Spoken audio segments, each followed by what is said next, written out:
اعوذ باللہ من الشیطان الرجیم بسم اللہ الرحمن الرحیم قالت رب ان یکون لی ولد ولم یمسسنی بشر قال کذالک اللہ یخلق ما یشاء اذا قضى امرا فانما یقول له کن فیکون ویعلمہم الکتاب والحکمت والتوراۃ والانجیل ورسولا الی بنی اسرائیل انی قد جئتکم بآیات من ربکم انی اخلق لکم من الطین کہیئۃ الطیر فانفخ فیہ فیکون طیرا باذن اللہ وابرئ الاکمہ والابرص واحیی الموتى باذن اللہ وانبئکم بما تأکلون وما تدخرون فی بیوتکم ان فی ذلک لآیات لکم ان کنتم مؤمنین اللہم سبحانک لا علم لنا الا ما علمتنا انک انت العلیم الحکیم مولا یا صلی وسلم دائما ابدا علی حبیبک من زانت بہ السرور۔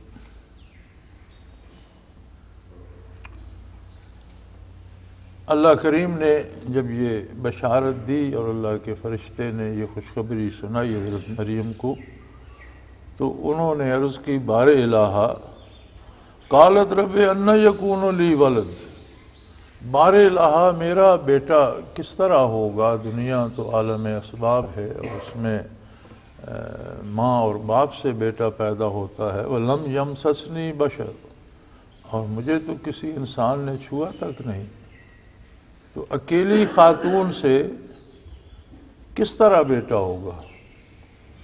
قال کذالک اللہ یخلق ما یشاء، فرمایا بے شک دنیا عالم اسباب ہے اور اس میں اللہ کے رائج کردہ طریقے جاری ہیں، لیکن اللہ قادر ہے اور کوئی ایسا طریقہ دنیا میں نہیں ہے جو اللہ نے مجبوراً اپنا رکھا ہے کہ اس کے خلاف ہو نہیں سکتا، اس لیے وہ قادر ہے، وہ جیسا چاہے کر سکتا ہے۔ یخلق اللہ ما یشاء، جسے چاہے جب چاہے جس چیز کو چاہے وجود عطا کر دے، جہاں چاہے عطا کر دے، اس کی قدرت اور شے ہے اور اس کے بنائے ہوئے نظام اور شے ہے۔ تو یہ نظام یا عالم اسباب یا اس میں اسباب کا ہونا بھی اس کی تخلیق ہے، اس نے خود خلق فرمائے ہیں، اس کی مخلوق ہے، لیکن وہ ان اسباب کا محتاج نہیں ہے، وہ قادر ہے، اور اسی لیے اسباب میں جگہ جگہ استثناء پایا جاتا ہے، ہر اصول میں استثناء موجود ہے، اور استثناء اس بات کی دلالت ہوتی ہے کہ اللہ قادر ہے، اس کے علاوہ بھی کر سکتا ہے۔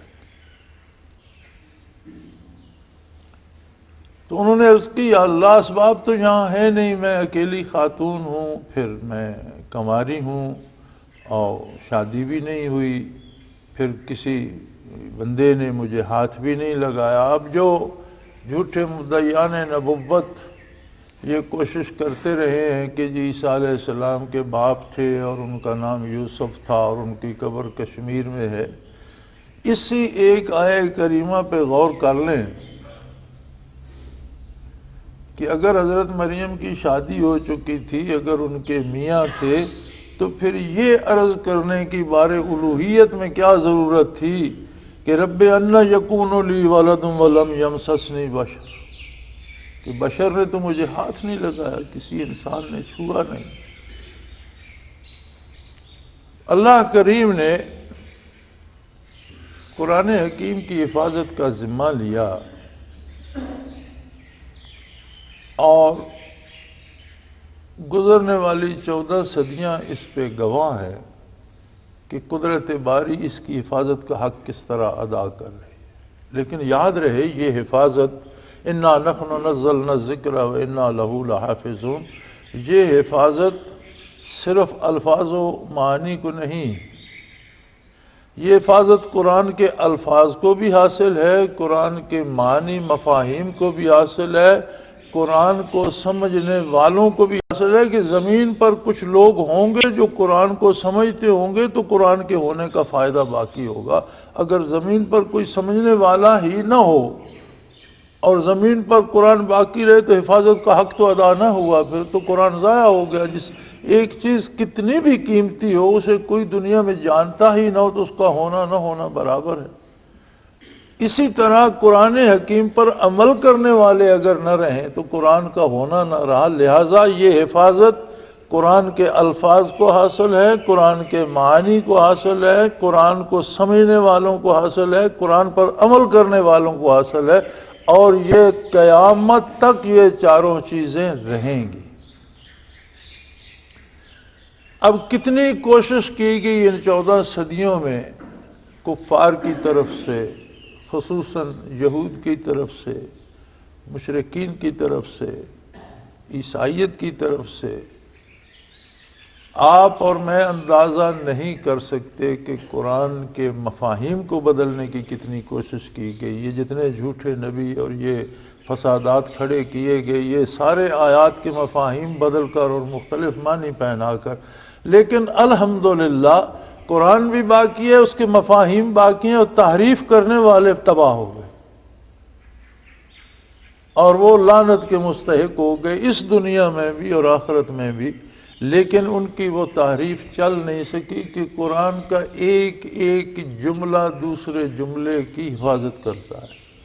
اب جس طرح یہ عقیدہ گھڑا گیا کہ جو عیسیٰ علیہ السلام کے والد بھی تھے اور عیسیٰ علیہ السلام فوت ہو چکے ہیں، اور وہ ان کا واپس آنا روحانی طور پر ہے، اور غلام احمد یسوع مسیح ہے، واپس آگے ان کے والد کا مزار، تو یہاں یہ ایک چھوٹا سا جملہ وَلَمْ يَمْسَسْنِي بَشَرٌ اس ساری عمارت کو ڈھا دیتا ہے کہ حضرت مریم کو خوشخبری دے رہا ہے فرشتہ، اللہ کی طرف سے بشارت دے رہا ہے، بیٹے وہ کہہ رہے ہیں مجھے کسی بشر نے تو چھوا نہیں۔ تو جتنی کہانی گھڑی گئی اس ایک جملے نے، ایک آیہ کریمہ نے وہ ساری باطل کر دی۔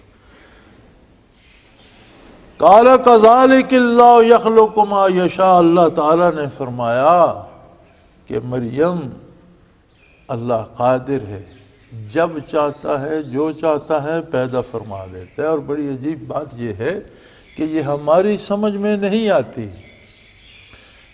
ہمارے علم میں کچھ ماضی ہے گزر چکا، کچھ حال ہے جو ہمارے سامنے ہے، کچھ مستقبل ہے جس کے ہم اندازے لگاتے رہتے ہیں۔ 3 زمانے ہیں، ماضی بیت گیا، ماضی پہ بھی ہم متفق نہیں ہیں، جو حالات و واقعات گزرتے ہیں ان پہ بھی ہماری آراء مختلف، جو حال ہمارے سامنے ہم اس پہ متفق نہیں ہیں، کوئی کچھ کہہ رہا ہے کوئی کچھ رہا ہے، تو آنے والے پہ کیا پتہ چلے گا ہمیں کہ کیا ہوتا ہے۔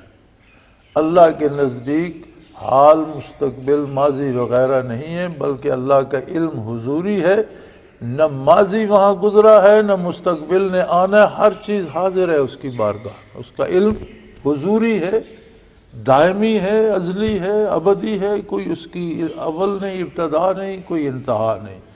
پھر جو چیزیں ہمارے نالج میں نہیں ہیں، علم میں نہیں ہیں، آئیں گی تو ہم دیکھیں گے، لیکن وہ اس کے علم میں حاضر ہیں۔ اب جو چیز نہیں ہے، یہاں یہ فرمایا جا رہا ہے اذا قضا امرن، جب کسی چیز کا فیصلہ کر لیا جاتا ہے فَإِنَّمَا يَقُولُ لَهُ، تو یقیناً اسی کو حکم دیا جاتا ہے۔ تھوڑا سا آپ ذہن پہ زور دیجئے کہ اس چیز نے ابھی ہونا ہے، فیصلہ فرما لیا رب تعالیٰ نے کہ یہ چیز ہوگی، اب اس چیز نے ہونا ہے، ہوئی نہیں، لیکن اللہ کی بارگاہ میں موجود ہے، وہ اسی کو یقول لہو، اسی کو کہا جاتا ہے کن، ہو جا۔ فرشتوں کے علم میں وہ چیز معدوم ہے، انسان کے علم میں معدوم ہے، دنیا کے علوم میں معدوم ہے، دنیا کے وجودوں میں معدوم ہے، وہ عدم میں ہے، لیکن عدم بھی اللہ کے روبرو دست بستہ حاضر ہے۔ عدم میرے اور آپ کے لیے ہے، عدم وجود کے لیے ہے، ذات باری کی دربار میں، اس کی بارگاہ میں ہر چیز ہمہ وقت حاضر ہے۔ اب دیکھ لیجئے، فرمایا جب کسی چیز کا فیصلہ ہو جاتا ہے فَإِنَّمَا يَقُولُ لَهُ، تو یقیناً اسی چیز کو حکم دیا جاتا ہے کن، ہو جا، فیکون، وہ ہو جاتی ہے۔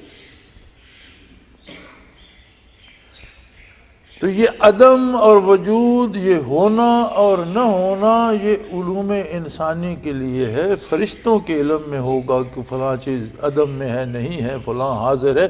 اللہ کا علم حضوری ہے، ہر چیز دست بستہ حاضر ہے۔ اور چیز ہے کیا؟ اس کی تخلیق ہے۔ جو چیز اس کے علم میں نہیں، اس کا وجود ہی نہیں، نہ وہ عدم میں ہے نہ وہ حضور میں ہے۔ یعنی اللہ کی ذات کے علاوہ جو کچھ ہے وہ اللہ کی مخلوق ہے۔ اب مخلوق کا وجود خالق کے ذہن میں تو خالق کے علم میں تو موجود ہے نا۔ یہ ہم باہر کنسٹرکشن کر رہے ہیں، سمجھ نہیں آتی کہ ادھر کھدائی کر رہا ہے، کوئی ادھر سیمنٹ بھر رہا ہے، کوئی ادھر لکڑی ٹانک رہا ہے، کوئی ادھر کیل ٹھونک، پتہ نہیں کیا تماشا ہے۔ لیکن جو شخص یہ بنا رہا ہے یا بنوا رہا ہے، اس کے سامنے عمارت اس صورت میں اس کی نظر میں موجود ہے جس میں یہ مکمل ہوگی۔ وہ اس تصویر کو دیکھ رہا ہے کہ یہ سارے کام کرنے کے بعد یہاں کیا نظر آئے گا، وہ بنانے والے کے پاس اس کے ذہن میں موجود ہے۔ ہم سمجھتے ہیں کہ سین بھی کھود رہا ہے جی، ادھر پلر بنا رہا ہے، ادھر لکڑیاں ٹھوک، پتہ نہیں کیا کر رہا ہے، کیا تماشا ہے۔ ہماری سمجھ میں تب آئے گا جب یہ بن کر مکمل ہوگی تو ہم سمجھیں گے کہ یہ چیز بن گئی۔ اگر بنانے والا ایک انسان ہے، کسی چیز کو بنانے کا ارادہ کرتا ہے تو اس کے ذہن میں اس کی تصویر تو بنانے والا قادر مطلق ہو، اس کے علوم اس کی شان کے مطابق ہیں، اور ہر وہ چیز وقوع پذیر ہوتی ہے جو اس کے علم میں ہے، اور ہر چیز جو وقوع پذیر ہوتی ہے وہ ہونے سے پہلے بھی اس کی بارگاہ میں حاضر ہے، ہو کر بھی اس کے قبضے قدرت میں ہے، اور یہاں سے گزر جائے گی تو بھی اس کے علم میں حضور اس کی بارگاہ میں حاضر ہوگی۔ ساری مخلوق دست بستہ تعمیل ارشاد کے لیے حکم ہمہ وقت حاضر ہے۔ فرمایا کذالک اللہ یخلق ما یشاء، اے مریم تیرا اللہ جو ہے چاہتا ہے جو چاہتا ہے اور جب چاہتا ہے بنا دیتا ہے، حتیٰ کہ وہ ایسا قادر ہے اذا قضا امرا، جب کسی بات کا فیصلہ کر دیتا ہے، فانما یقول له کن، تو اسی کام کو اسی چیز کو کہتا ہے ہو جا، فیکون، اور وہ ہو جاتی ہے۔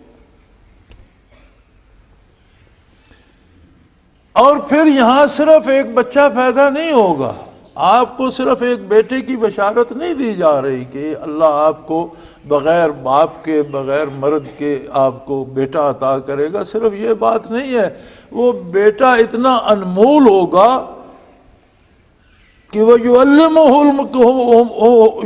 الکتاب والحکمت والتوراۃ والانجیل، وہ بچہ جب پیدا ہوگا تو اللہ نے اسے تب ہی کتاب کا علم عطا کر دیا ہوگا، حکمت و دانائی عطا کر دی ہوگی، اسے تورات اور اناجیل یاد کرا دی ہوں گی۔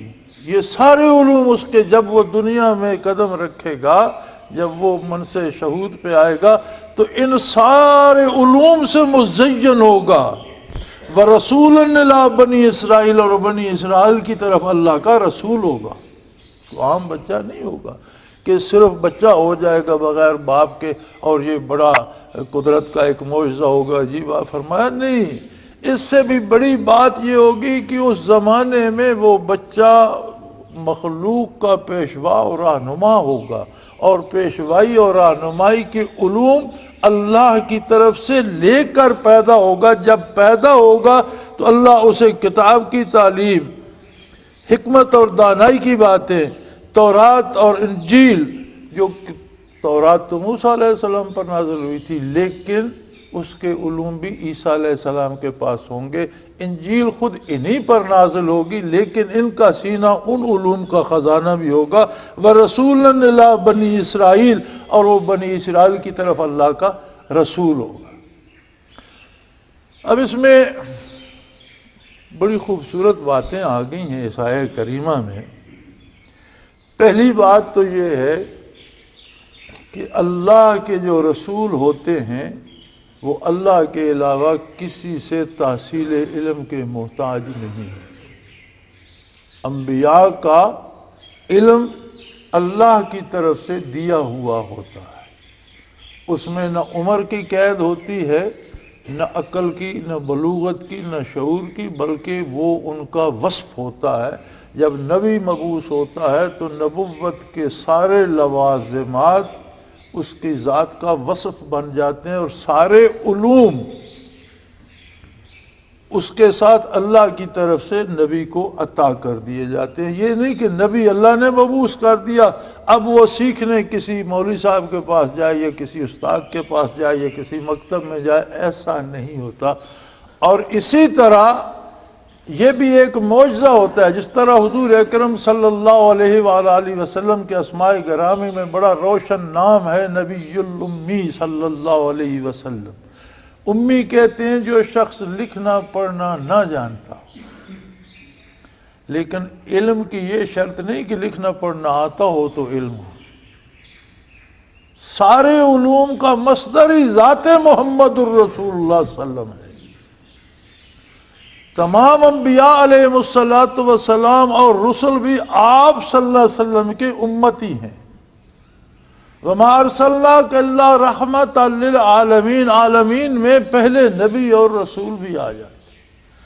تو جتنے خزینے علوم کے پہلے انبیاء اور رسل پر لوٹائے گئے، انہیں بھی بواسطت محمد الرسول اللہ صلی اللہ علیہ وسلم نصیب ہوئے۔ یہ جتنی نعمتیں یہاں ذکر کی جا رہی ہیں، یہ نبی علیہ السلام جس کا ذکر خیر ہو رہا ہے، یہ محمد الرسول اللہ صلی اللہ علیہ وسلم کا امتی ہے۔ تو فرمایا اللہ اپنے رسول کو کتاب عطا کرتا ہے، وہ حکمہ اور حکمت عطا کرتا ہے۔ یاد رکھیں عہد جدید کا ایک آج کا بڑا ہنگامہ خیز مسئلہ یہ ہے، وہ جی اسلام تو 1400 سال پہلے کے معاشرے کی بات کرتا ہے، اور وہ زمانہ اور تھا، وسائل اور تھے، ذرائع اور اسباب اور تھے، ماحول اور تھے، وہ زمانہ بیت گیا، اب نیا زمانہ ہے، دنیا ایک گلوبل ولیج بن گئی ہے، اور آج کی ضرورتیں مختلف ہیں۔ بلکہ اگلے دن ٹیلی ویژن پہ ایک مذاکرہ ہو رہا تھا، تو اس پہ ایک خاتون کہہ رہی تھی چونکہ آج کوئی نبی نہیں ہے۔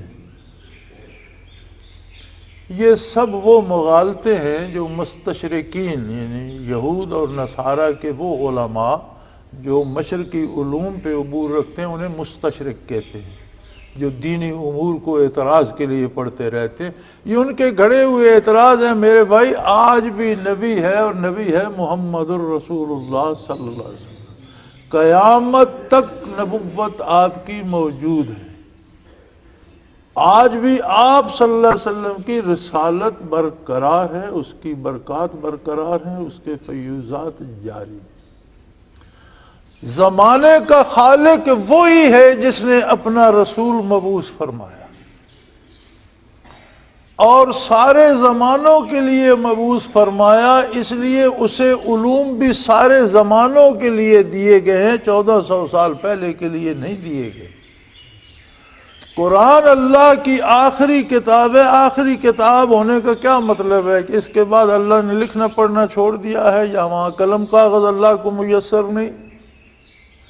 آخری کتاب ہونے کا اور آخری نبی ہونے کا یہ معنی نہیں ہے کہ اب نیا نبی اللہ مبعوث نہیں کر سکتا اس لیے آخری نبی آ گیا، یہ نئی کتاب بن نہیں سکتی، آخری کتاب آ گئی۔ بات یہ ہے کہ نبی محمد الرسول اللہ صلی اللہ علیہ وسلم نے مبعوث ہو کر وہ ساری ضرورت قیامت تک کے لیے پوری کر دی، نئے نبی کی ضرورت باقی نہ چھوڑی۔ یہ مفہوم ہے ختم نبوت۔ اور آخری کتاب کا مفہوم یہ ہے کہ اب اس کے بعد قیامت تک کے لیے کسی آسمانی حکم کے نازل ہونے کی ضرورت باقی نہیں رہی، سارے اس کتاب میں موجود ہیں۔ اور جو یہ کہتا ہے کہ جی وہ 1400 سال پہلے کا معاشرہ ہے، وہ خود کسی دھوکے میں مبتلا ہے۔ قرآن 1400 سال پہلے کے لیے نہیں، بلکہ قرآن قیامت تک کے لیے رہنمائی فرماتا ہے۔ کیا بدل گیا آج؟ یہ جو کہا جاتا ہے جی آج بدل گیا، کیا بدل گیا؟ آج لوگ گھاس کھانا شروع ہو گئے ہیں، پہلے غلہ کھاتے تھے اب گھاس کھاتے ہیں، یا پہلے لباس پہنتے تھے تو اب کیا کوئی بھیڑیے کی کھال پہننا؟ کیا بدلا کیا ہے؟ بیماریاں بدل گئی ہیں، علاج بدل گئے ہیں، سونا جاگنا بدل گیا، پہلے انسان سوتے تھے اب سوتے نہیں ہیں، یا پہلے پانی پیتے تھے اب پیتے نہیں ہیں، وہی پیاس ہے، وہی بھوک ہے، وہی لباس کی ضرورت ہے، وہی توالد و تناسل ہے، وہی گھر کی مکان کی ضرورت ہے، وہی بھوک لگتی ہے، وہی نیند، سب کچھ وہی ہے۔ ان ضرورتوں کو پورا کرنے کے ذرائع بدل گئے، مینز بدلے ہیں اور کچھ نہیں بدلا۔ بھوک لگتی تھی روکھی روٹی کھا لیتے تھے، آج بھوک لگتی ہے تو بسکٹ یا ڈبل روٹی مل جاتی ہے، تو کیا بدلا؟ بھوک لگتی تھی سادہ پانی پی لیتے تھے، آج جوس پی لیتے ہیں، سوڈا واٹر پی لیتے ہیں، لیکن پیاس وہی لگتی ہے اور اسی طرح لیکوڈ پینے سے بجھتی ہے۔ اسلام کیسے پرانا ہو گیا؟ اسلام نے تو یہ قید نہیں لگائی کہ سادہ روکھی روٹی کھاؤ یا سادہ پانی پیو، وہ کہتا ہے سوڈا بھی پیو، کیک بھی کھاؤ، لیکن شرط یہ ہے کہ دوسرے کا چھین کر نہ کھاؤ، اپنا کما کر کھاؤ۔ کیا یہ اصول پرانا ہو گیا؟ اسلام نے تو زندگی کے وہ اصول دیے ہیں جو پرانے ہوتے ہی نہیں۔ مینز بدل گئے، پیدل حج پر جاتے تھے، گھوڑے پہ جاتے تھے، پھر ٹرین پہ جاتے تھے، بحری جہاز پہ جاتے تھے، آپ آج ہوائی جہاز پہ جاتے ہیں۔ اسلام کو تو کوئی اعتراض نہیں۔ تکمیل ضرورت کے ذرائع بدلے ہیں، مینز بدلے ہیں، ضرورتیں نہیں بدلی، انسان نہیں بدلا۔ تو اسلام نے تو انسانیت کے لیے خوبصورت ماحول، خوبصورت معاشرہ اور آسان راستہ پیدا فرما دیا، اس لیے فرمایا یہ تبدیلی نہیں ہوگی۔ وَيُعَلِّمُهُمُ الْكِتَابَ، اللہ اسے کتاب کا علم بھی عطا کر دے گا، وَالْحِکْمَةَ، حکمت وراثت ہی انبیاء کی ہوتی ہے، دانش و بینش انبیاء کی وراثت ہے، اور ہر وہ بندہ دانش مند ہے جو نبی کے علوم سے مستفید ہوتا ہے اور نبی کے اتباع سے مستفید ہوتا ہے۔ اور یہ دانشوری کم از کم میری سمجھ سے باہر ہے کہ آج کے ہمارے معاشرے میں ہم اسے دانشور خیال کرتے ہیں جو دین پہ زیادہ اعتراض کرتا ہے، اور ان کی اپنی زندگیاں دیکھو ویران ہو چکی ہیں۔ جو شخص اپنی زندگی آباد نہیں رکھ سکتا وہ ملک کو آباد کس طرح رکھے گا، معاشرے کو کس طرح آباد رکھے گا؟ جو شخص ایک فرد کی زندگی کو آباد نہیں رکھ سکتا، اس سے ہم کیا توقع کریں کہ وہ دانشور معاشرے کو آبادی دے گا اور معاشرے کو آسانیاں دے گا؟ تو یہ جنہیں آپ دانشور اس لیے کہتے ہیں کہ یہ دین پہ اعتراض کرتے ہیں، دین پہ اعتراض دانشوری نہیں ہے، بے دانش آدمی کا کام ہے، اس کے پاس شعور نہیں ہے، دیکھنے والی آنکھ نہیں ہے۔ ورنہ اللہ کے رسول جب مبعوث ہوتے ہیں تو جس قوم کے لیے اور جتنے زمانے کے لیے مبعوث ہوتے ہیں اس زمانے کی ضرورتوں کا جواب ان کے پاس ہوتا ہے۔ حضور نبی کریم صلی اللہ علیہ وسلم مبعوث ہوئے بعثت عالی سے لے کر ہمیشہ ہمیشہ کے لیے قیامت تک کے لیے، قیامت تک جتنے زمانے بدلیں گے ہر آنے والے سوال کا جواب دینا قرآن کریم کی ذمہ داری ہے اور محمد الرسول اللہ صلی اللہ علیہ وسلم کے فرائض نبوت میں ہے۔ اب یہ الگ بات کہ ہم ایسے جاہل ہو جائیں کہ قرآن سے اپنا جواب حاصل نہ کر سکیں، یا ہم اتنے آوارہ ہو جائیں کہ حضور کی ذات سے کٹ جائیں اور وہاں سے دانش حاصل نہ کر سکیں، تو یہ قصور ہمارا ہوگا۔ الزام ہم اللہ کے رسول کو اور اللہ کی کتاب کو نہیں دے سکتے کہ انبیاء علوم کتاب حکمت اللہ سے لے کر تشریف لاتے ہیں اور اسے تورات سکھائی جائے گی، انجیل سکھائی جائے گی، وَرَسُولًا إِلَىٰ بَنِي اسرائیل، اور یاد رکھیں یہ باتیں اللہ کر رہا ہے حضرت مریم کے ساتھ۔ حضرت مریم نبی نہیں تھی، کوئی خاتون نبی اور رسول نہیں ہوئی۔ اس کا مطلب ہے کہ اولیاء اللہ کو الہام بھی ہو سکتا ہے، کشف و مشاہدہ بھی ہو سکتا ہے، اور ان کا الہام برحق بھی ہوتا ہے، اور بیست عالی یا نبی کی بیست سے ولی کی بنیاد پڑتی ہے نبی کی اطاعت اور اتباع سے، اور یہ کمال اسے با اتباع نبوت نصیب ہوتے ہیں۔ تو فرق یہ ہوتا ہے کہ جو بات نبی سے ہوتی ہے اس میں شبہ نہیں ہوتا اور پوری امت مکلف ہوتی ہے اس پر عمل کرنے کی۔ جو کشف یا الہام یا القاء ولی کو ہوتا ہے، ایک تو وہ ہونا چاہیے نبی کے تابع کہ نبی کو غلطی نہیں لگ سکتی، ولی کو سمجھنے میں غلطی لگ سکتی ہے۔ اگر علم نبوت سے متصادم ہے تو اسے سمجھنے میں غلطی لگی ہے، اتباع نبی کا ہوگا۔ دوسری بات، ولی صاحب الہام بھی ہو تو اپنے الہام پر خود عمل کرنے کا مکلف ہے، دوسرے اس کے الہام پر عمل کرنے کے مکلف نہیں ہے۔ نبی کو جو وحی ہوتی ہے پوری امت اس پر عمل کرنے کی مکلف ہوتی ہے۔ تو یہ بات اللہ کی ہو رہی ہے اور ایک ولیہ کے ساتھ رہی ہے، اس سے بات ہو رہی ہے، کہہ رہے ہیں آپ گھبرائیں نہیں، ہم آپ کو بیٹا عطا کریں گے۔ وہ کہتی ہیں کیسے اللہ، کسی بندے نے تو مجھے چھوا نہیں، اور بندے اور بی بی سے اولاد ہوتی ہے تو مجھ سے اولاد کیسے ہوگی؟ فرمایا فکر نہیں کرو، یہ تو اللہ کا کام ہے، کوئی ضروری تو نہیں کہ اسباب ہوں، وہ مسبب الاسباب ہے، وہ محتاج نہیں ہے، یخلق ما یشاء، جو چاہتا ہے پیدا فرما دیتا ہے۔ اور پھر یہ بات یاد رکھو، وَإِذَا قَضَىٰ أَمْرًا، جب کسی بات کا فیصلہ ہو جاتا ہے، اللہ فیصلہ فرما لیتا ہے، يَقُولُ فَإِنَّمَا يَقُولُ لَهُ، اسی کو کہا جاتا ہے کہ ہو جا، اور وہ ہو جاتا ہے۔ یعنی یہ عدم وجود مخلوق کے لیے ہے، اس کی بارگاہ میں ہر چیز دستبستہ حاضر ہے۔